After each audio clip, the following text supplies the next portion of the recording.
శద్రకు మేషకు అబేద్నెగో ఏం చేయాలి? మా దేవుడు శక్తిమంతుడు, అంతే.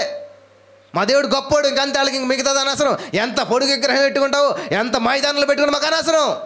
మా దేవుడు గొప్పోడు. హల్లెలూయా. నీ ఎదుట ఎంత సమస్య ఉన్నా, అది ఎంత విస్తృతమైందా, ఎంత మంది ఉన్నా, ఎటువంటిదైనా సరే దాన్ని ఆఫ్టర్గా చూడగలగాలి. అప్పుడు దేవుడు నేను గొప్పని చేస్తాడు. Amen, amen. సమస్యను క్షణకాలం ఉండు చులకన శ్రమ అంటాడు పౌలు గారు. ఎంత అద్భుతంగా ఉందండి ఈ మాట. ఏంటంట?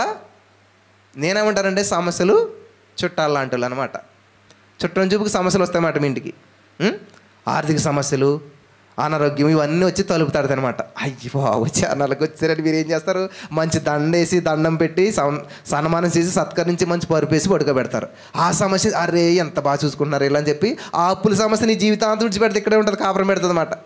ఆ అనారోగ్య సమస్యకి నేను విడిచిపెట్టి వెళ్ళదు. ఎందుకంటే ఇంతకన్నా మళ్ళీ ఎవరు చూసుకుంటారు నన్ను బాగాను అని చెప్పి ఆ సమస్య నీతోటి ఉండిపోతుంది అనమాట. ఎవరైతే నాకు wrong address, get out from here అంటాను, అంత సిగ్గుతో తలించుకుని ఏం చేస్తుంది? వామ్మో వీడి దగ్గరికి మళ్ళీ ఇప్పుడు రాకూడదని ఆ అప్పు సమస్య కానీ, అనారోగ్య సమస్య కానీ మళ్ళీ నా తలుపు తట్టదు, నా గుమ్మం తక్కదు. హల్లెలూయా, హల్లెలూయా. సమస్య కూడా నువ్వే కారణం. అది రావాలన్నా, పోవాలన్నా, అది ఉండాలన్నా, ఏలుబడి చేయాలన్నా కారణం ఎవరు? దేవుడు కాదు, నువ్వే. హల్లెలూయా, హల్లెలూయా.